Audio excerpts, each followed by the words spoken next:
I'm all about, it's not about the underdog so much. I think we're all an underdog. I think the top CEO on the planet Earth still has that doubt. Yeah. I don't give a fuck where you're from. Kobe Bryant, Michael Jordan, the best on the planet. We're all underdogs. Whether you're underdog because you put yourself there to be hungry, or you're just a real life underdog. Right. We're all an underdog. And so this is about the mind and people discovering the mind, their own mind. And one thing I know is we all have an equation. We all have an equation. Like, I talk about 3.14 is pi. There's different equations to figure out different kind of, mathematical problems. We as human beings are mathematical problems. I cannot give you a book for every fucking body in this world. That's why my book, even though it's one book, is tailored to the individual. It's not like you do these 5 steps, you're good. No, I'm helping you figure out your fucking equation. Because it's different. My equation is different from your equation. Yeah. What's gonna make you tick? What's gonna make you go the distance? What's gonna make you go to that spot in hell and say, I love this spot. It's okay. That's what this book does. It helps you figure out your 3.14. Helps you figure out your fucking mathematical equation and say, oh, because once you figure out the equation in any math problem, you no longer fail, man. You got it figured out. The problem that most of us have is we think that we're all alone. We think that we're the only ones going through all this stuff. I thought it. Most of us think that if you're fat, which I was fat for a while, you think you're the only fat person in the world. Your vision becomes very narrowed. And what happened to me was, all I did was I peeled back.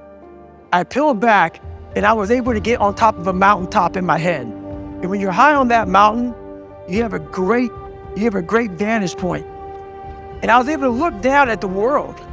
And all of us are jacked up. Some of us hide it better than others, but we're all jacked up. And once you realize that, you got to come out of your shell. You got to accept who you are.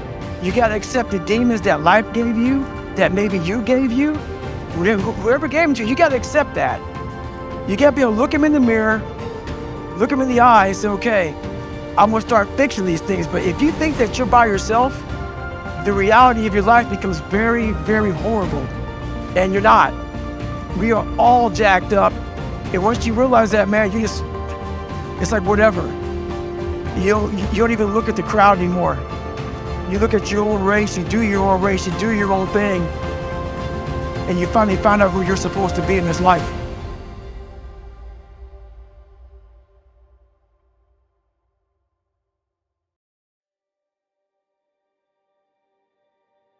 So think about it, when I say suffering, people cringe. People, that's the one word, whenever I post about it, people cringe.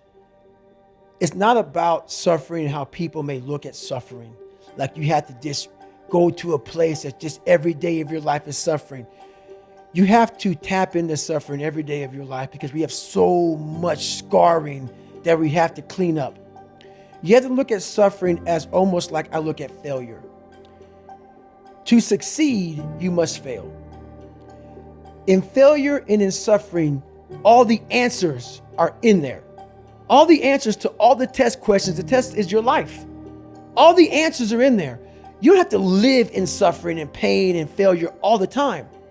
You have to learn, I need to visit it. Like people hate working out. You're only going to visit working out maybe an hour a day. 23 other hours of the day, you're not in it. But how you become in shape is you must visit suffering, visit working out 1 hour a day. Visit suffering 1 hour a day. Visit your past failures 1 hour a day. The relationship with it is the answers are in there. They are in there. Within the suffering, go in there, and I call it the live autopsy. The live autopsy. How you find out someone died? They crack you open after you're dead. How you can live is do it while you're alive. Go back in your brain, crack it open while you're alive. Don't wait until you're fucking dead to figure out why you died. Do it while you are living. Go in there, go into the suffering, go into the pain of your life and say, why did this suck for me so bad? Why am I afraid of all this stuff? Why have I shut down the whole world I guarantee, I'll tell you why you shut down the whole world. It's in these nooks of the suffering within your brain, in the scarring, are all the answers to why you are on the couch feeling sorry for yourself. They lie within the scars. Visit them for at least an hour a day, study them, and then you'll find out more about yourself. You will then grow. So don't look at it as every day I suffer. Go into it an hour a day. Learn from yourself, learn from life, learn from your failures, learn from your insecurities, learn from your self-doubt. Don't just say, I'm afraid to jump off an airplane. What makes you afraid of it? Study it. That's why I studied my mind. Why I became so powerful in the mind, because I realized I was weak. So instead of running away from the mind, I dove into it and said, what is making me weak? Oh, this makes sense. I came from hell. I came from a place that beat me down to nothing, which is why I'm afraid. All this makes sense. So systematically, one by one, I went back and met every single person in my mind, every situation. I went one-on-one with them again in my mind and said, okay, let's now revisit this. And that's how you do it. So there's so many things you can do to get outside your own head to then allow your body to just be like, hey, we're just a machine. But you have to let your mind be able to process all these different tactics to do that. Take a different vantage point in life. When you are in the hell, you can't see the beauty of being in it when you're in it. Get on top of that mountaintop in your mind. Get on top of that mountaintop and look down at what you're doing. You can see a whole different world, and that world is beautiful. But you gotta get a different vantage point in the suck. Don't be in it. Spiritually, get out of it. Get that soul. Look down on what you're doing. Be amazed by the process of where you're at now and where you came from. Most of us are only 1 to 10% away from greatness. But we think we're so far away from it that we never try. And once I started going down this journey, I started realizing that, and those percents started to add up.